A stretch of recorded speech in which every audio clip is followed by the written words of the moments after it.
계절이 변하고 있습니다. 변화는 여러분에게 좋은 것일까요? 좋은 것입니다. 변화에 잘 적응하시고 또 어떤 부분에 있어서는 변화를 이끌어 가시는 영적 지도자의 삶을 살아가시기를 바랍니다. 오늘은 열왕기상 16장입니다. 현재 남유다의 왕은 아사라고 하는 사람입니다. 그렇다면 아사의 통치 기간 동안 북이스라엘에는 어떤 왕이 있었을까요? 많은 왕들이 등장하고 퇴장했는데요. 그 복잡한 내용을 16장이 설명해 주고 있습니다. 우선 등장하는 이름은 바아사입니다. 바아사의 통치는 오래가지 않았습니다. 그의 뒤를 이어서 엘라라고 하는 왕이 이스라엘의 왕의 자리를 계승합니다. 그는 약 2년 동안 나라를 통치합니다. 그런데 비극적인 사건이 또 일어났습니다. 반란이 일어난 것입니다. 반란의 주인공은 시므리라고 하는 사람이었습니다. 정권을 잡은 시므리는 엘라 가족을 모두 다 참살했습니다. 이로써 바아사 왕조가 막을 내리게 된 것입니다. 그렇게 정권을 잡은 시므리는 얼마 동안 나라를 통치했을까요? 놀랍게도 7일 동안 나라를 통치했을 뿐입니다. 7일 천하라고 말할 수 있겠군요. 이에 동의하지 못했던 또 다른 세력에 의하여 반란이 일어났습니다. 이번 반란을 일으켰던 사람은 바로 오므리라고 하는 사람입니다. 오므리는 자신을 추종하는 세력들과 함께 정적인 디브니를 제거하고 왕의 자리에 올랐습니다. 그리고 약 12년 동안 나라를 통치합니다. 그는 왕국의 수도를 디르사에서 사마리아로 옮긴 업적을 남겼습니다. 오므리의 뒤를 이은 다음 왕은 유명한 아합이라고 하는 왕입니다. 아합에 대해서는 설교를 많이 들어보셨죠? 간단한 몇 가지를 열왕기상이 소개하고 있는데요.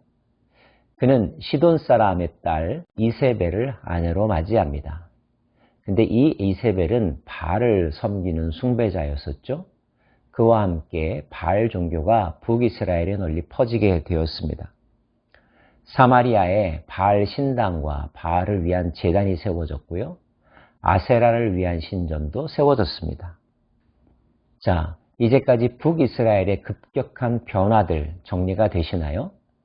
요약을 하면 가문이 왕의 자리에 있었던 때가 있었고, 바아사 가문이 왕이 되었던 때, 시므리 가문이 왕이 되었었던 때, 그리고 오므리 가문이 왕이 되었었던 때, 이렇게 네 왕조의 변화를 겪게 되었다는 것이고요.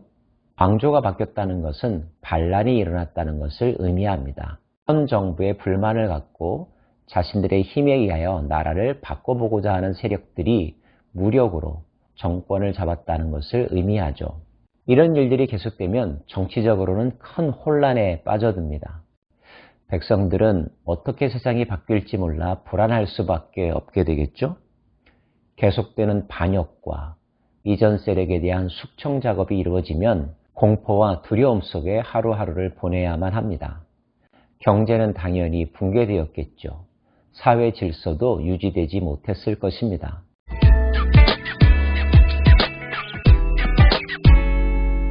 왜 북이스라엘은 평화적으로 정권이 이양되지 못하고 이렇게 큰 혼란을 겪어야만 했을까요?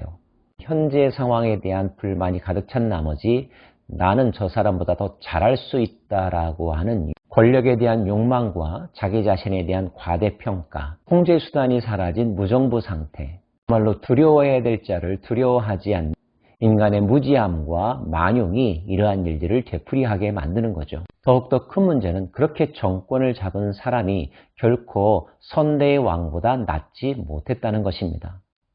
성경은 일관되게 그 왕들의 통치에 대해서 이렇게 평가하고 있습니다. 그가 여로보암의 집과 같이 여호와 보시기에 모든 악을 행하며 그의 손의 행위로 여호와를 노엽게 하였음이며 못살겠다 갈아보자 라고 하는 마음을 가지고 칼을 들었지만 그 역시 도덕적으로 올바르지 못했고 신앙적으로 하나님 보시기에 옳은 길을 가지 못했다는 것입니다. 특별히 여로보암의 길로 갔다라고 하는 말이 반복해서 나오는데요. 여로보암이 간 길, 가장 대표적인 것은 무엇일까요? 그것이 하나님의 말씀을 무시했다는 것, 하나님 외에 다른 것을 그들의 신으로 섬기려고 했다는 것입니다. 모세오경이 기록한 레위기의 율법을 무시했습니다. 자기 식대로 제도를 만들고 제사장 제도를 실행했습니다. 하나님의 법을 우습게 여기는 마음.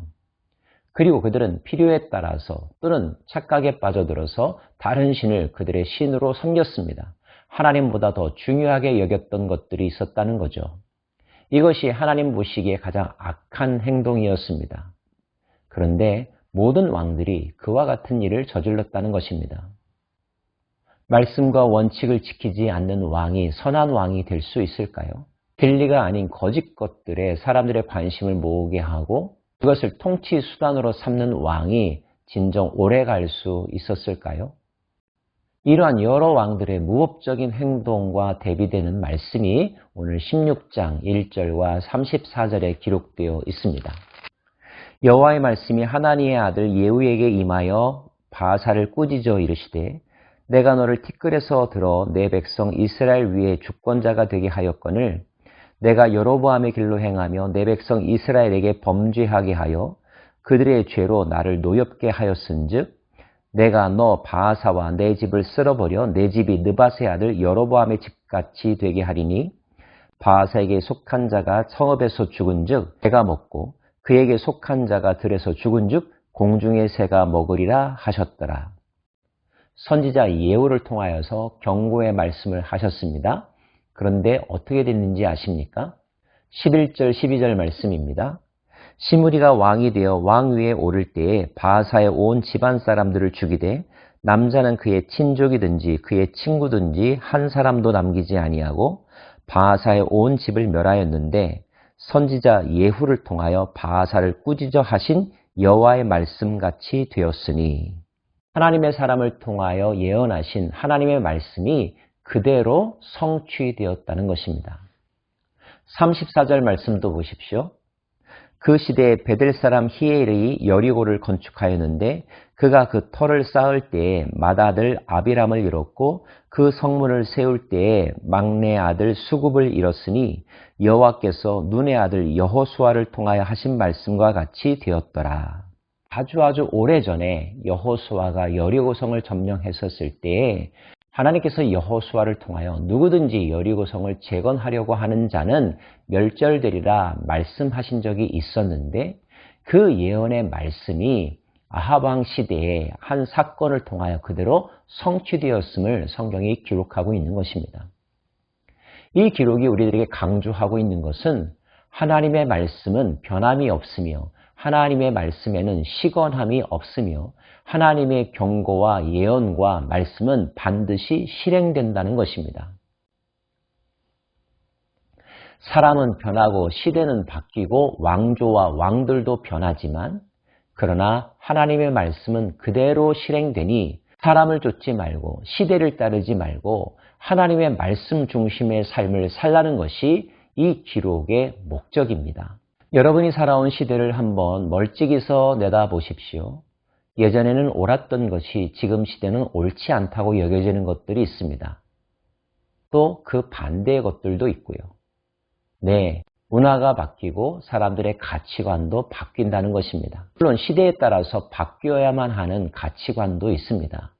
그러나 시대가 바뀌어도 장소가 바뀌어도 결코 바꾸어지지 않는 절대 불면의 진리가 있죠. 그 진리가 바로 하나님이며 하나님의 말씀입니다. 우리는 이 진리를 마음에 새기고 그 진리를 지키는 자로 살아가야 합니다.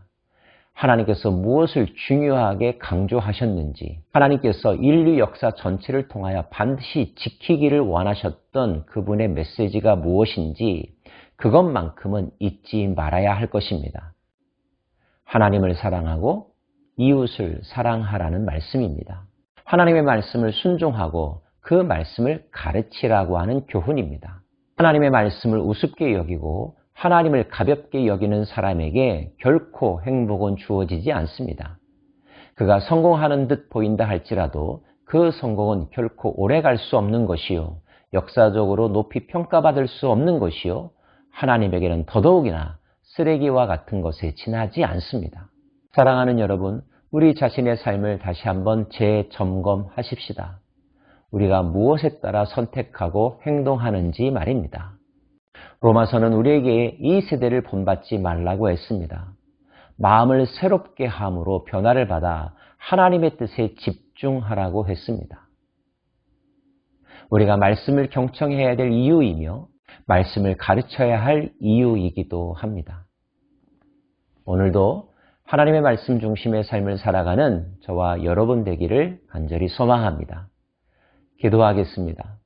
하나님을 인정하지 않는 사회 속에서는 늘 반란이 있고 전쟁이 있고 저항이 있습니다. 타락이 있습니다. 그리고 결국 멸망에 이르게 되는 것을 북이스라엘의 역사를 통하여 배웁니다. 우리 자신의 삶은 결코 그런 길로 가지 않기를 원합니다. 그래서 오늘 이 순간 더욱더 말씀에 집중하며 말씀을 마음에 새깁니다. 말씀에 이끌려가는 삶을 살아가는 오늘 하루 되게 하여 주옵소서. 예수님 이름으로 기도합니다. 아멘.